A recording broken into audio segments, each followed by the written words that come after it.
मासिक धर्म एक रहस्य और उसका धार्मिक दृष्टिकोण। नमस्कार मित्रों, स्वागत है प्राचीन फैमिली में। आज हम एक ऐसी विषय पर चर्चा करने जा रहे हैं जो हर स्त्री के जीवन में माहवार आता है, मासिक धर्म।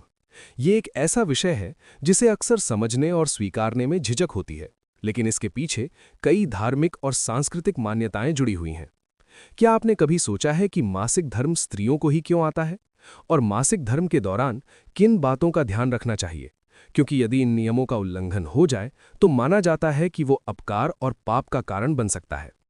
आज हम आपको एक प्राचीन कथा सुनाएंगे जिसमें भगवान शिव, माता पार्वती और प्राचीन मुनियों से जुड़ी गूढ़ बातें सामने आएंगी। तो बने रहिए, क्योंकि ये कहानी आपके कई सवालों का जवाब देगी। माता पार्वती और मासिक धर्म की पीड़ा। एक बार माता पार्वती पृथ्वी लोक भ्रमण पर निकली। वहां उन्हें एक स्त्री बहुत तेज दर्द से रोती हुई मिली।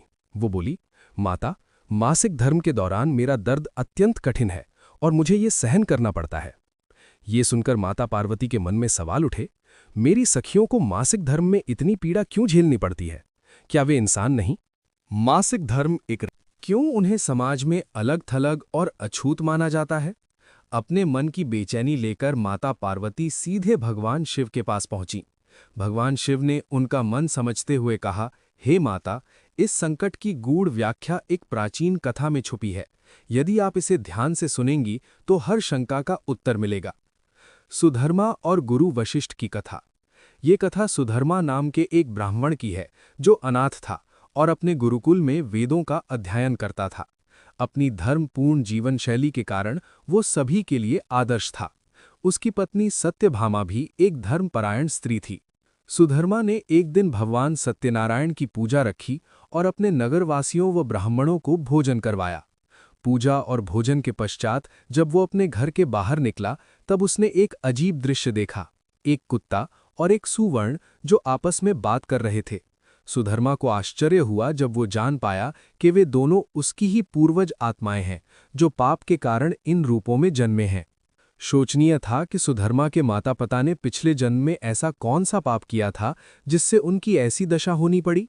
सोचते चिंतते सुधर्मा गुरु वशिष्ठ के पास गया। गुरु ने ध्यान लगाकर उनके पापों का रहस्य बताया। पाप और श्राप। पूर्वजों ने एकादशी व्रत कठोरता से नहीं रखा और दान नहीं किया। भिखारी का अपमान किया जिससे श्राप मिला कि उन्हें भी भूख और पीड़ा सहनी पड़ेगी। स्त्री मासिक धर्म में होने के बावजूद नियमों और मर्यादाओं का उल्लंघन किया, जैसे पूजा करना, रसोई करना और पति से संबंध बनाना। इन कर्मों के फलस्वरूप पिता को कुत्ते और माता को सुवर्ण के रूप में जन्म लेना पड़ा। क्यों उन्हें समाज में गुरु वशिष्ठ ने सुधर्मा से कहा कि अमावस्या के दिन श्राद्ध, तर्पण, दान और गौ सेवा से उनके पूर्वजों की मुक्ति संभव है। सुधर्मा ने ये कर्म किया और अपने माता पिता को मुक्ति दिलाई। भगवान शिव का रहस्योद्घाटन। फिर भगवान शिव ने विस्तार से समझाया कि मासिक धर्म लगता है क्योंकि प्राचीन काल में देवताओं और असुरों के युद्ध के बीच एक ब्रह्म हत्या का पाप हुआ। इंद्रदेव ने कालकीय नामक दानव का वध किया जो ब्रह्म हत्या का अपराध था। पाप से बचने के लिए इंद्रदेव ने इसका 4 भागीकरण कर दिया। अग्नि के भीतर 1/4 पाप, जल के भीतर 1/4 पाप, पेड़ों और पौधों में 1/4 पाप और चौथा भाग महिलाओं को दिया गया। इसीलिए आज मासिक धर्म स्त्रियों को पड़ता है और पीड़ा सहनी होती है। मासिक धर्म के दौरान कुछ नियम बनाए गए हैं, जैसे पूजा न करना, पुरुषों से दूरी रखना, बाल धोना न करना, पेड़ पौधों को छूना वर्जित है और सबसे महत्वपूर्ण, मासिक धर्म के दौरान पति पत्नी के संबंध नहीं बनाने चाहिए, वरना वह महापाप माना जाता है। हमारा संदेश। तो मित्रों, ये केवल एक धर्म कथा नहीं बल्कि हमारी संस्कृति और जीवन के नियमों की एक प्रतीकात्मक व्याख्या है। ब्राह्मणों तथा नगरवासियों को अपने घर पर भोजन के लिए निमंत्रण दिया। उसकी पत्नी ने अपने घर पर प्रीति भोज में भांति भांति प्रकार के भोजन बनाए थे। फिर जब सभी ब्राह्मण आ गए तो पूजा शुरू कर दी गई। सभी ब्राह्मणों ने पूजा की और पूजा समाप्त होने के बाद सुधर्मा ने सभी ब्राह्मणों के पैर धुए और उन्हें बड़े ही प्रेम से अपने घर में बैठकर भोजन कराया। गुरु वशिष्ठ ने सुधर्मा जब सभी ब्राह्मणों ने भोजन कर लिया तब फिर आगे सुधर्मा ने उन्हें वस्त्र आदि दान करके विदा कर दिया। फिर सभी नगरवासियों को भोजन करवाया। उसके बाद नगरवासियों को भी सुधर्मा ने वस्त्र आदि दान किए। फिर जब सभी ने भोजन कर लिया और सभी को विदाई हो गई तब सुधर्मा अपने घर के बाहर आया और बाहर आकर उसने देखा कि उसके घर के सामने एक कुत्ता और एक सुवर्ण आपस में कुछ बातें कर रहे थे। सुधर्मा ने उस कुत्ते और सुवर्ण की बातें सुनी तो वो बहुत है। इसीलिए मासिक धर्म के दौरान स्त्री को पूजा पाठ नहीं करना चाहिए, ना ही सत्संग करना चाहिए। प्रत्येक स्त्री को इन 3 से 4 दिनों में अपने बाल भी नहीं धोने चाहिए, इससे उसके पति की आयु कम होती है। मासिक धर्म के दौरान पेड़ पौधों को स्पर्श नहीं करना चाहिए। और सबसे महत्वपूर्ण बात यह है कि मासिक धर्म के दौरान किसी भी स्त्री को अपने पति के साथ संबंध नहीं बनाना चाहिए, क्योंकि ऐसा करने से महापाप लगता है। मासिक धर्म के दौरान स्त्री 3 से 5 दिनों के लिए अपवित्र हो जाती है और 5वें दिन वो स्नान करके पवित्र हो जाती है। 6वें दिन स्नान करने के पश्चात रजस्वला स्त्री को अपने पति का मुख देखना चाहिए तथा अन्य किसी भी पुरुष का मुख नहीं देखना चाहिए। यदि पति समीप न हो तो सूर्य देव के दर्शन करने चाहिए। गुरु वशिष्ठ सुधर्मा से कहते हैं, हे ब्राह्मण श्रेष्ठ, इसी पाप के कारण तुम्हारे पिता को कुत्ते और तुम्हारी माता को सुवर्ण का जन्म मिला है।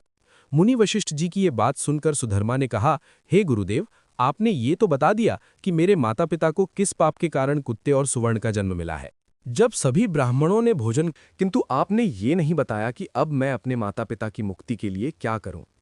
तो गुरु वशिष्ठ जी ने कहा, हे ब्राह्मण सुधर्मा, तुम किसी भी अमावस्या के दिन अपने माता पिता की मुक्ति के लिए श्राद्ध तथा तर्पण करो और दान धर्म करो, गाय की सेवा करो और गौ माता को भोग लगाओ तथा अपने माता पिता की मुक्ति के लिए भगवान से प्रार्थना करो।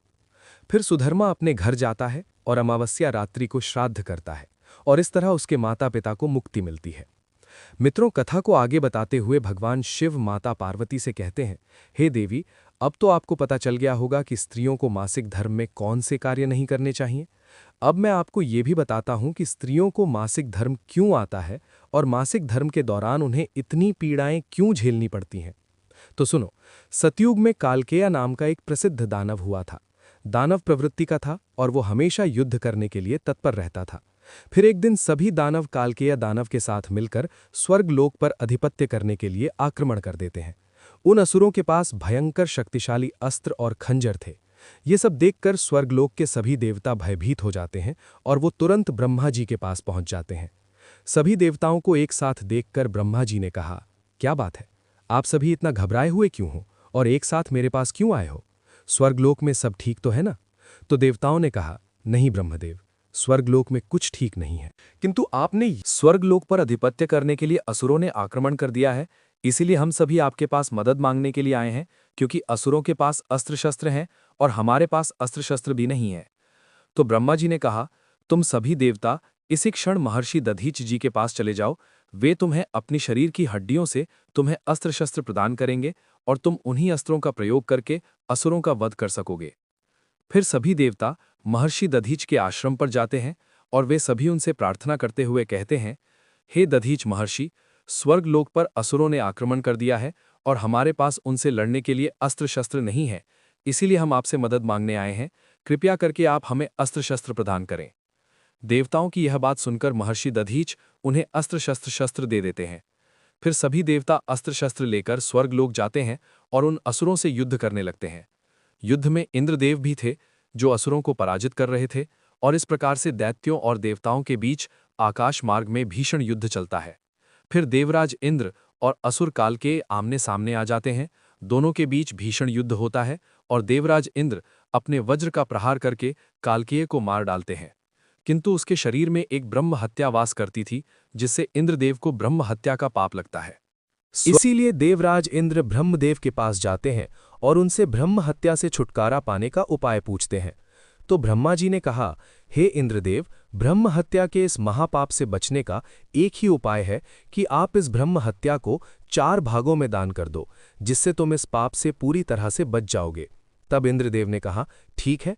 तो ब्रह्मा ही ने कहा, तुम्हारे ब्रह्म हत्या के पाप का 1/4 भाग अग्नि के भीतर रहेगा, क्योंकि जो भी मनुष्य अग्नि को आहुति नहीं देगा उसे इस पाप को भोगना पड़ेगा।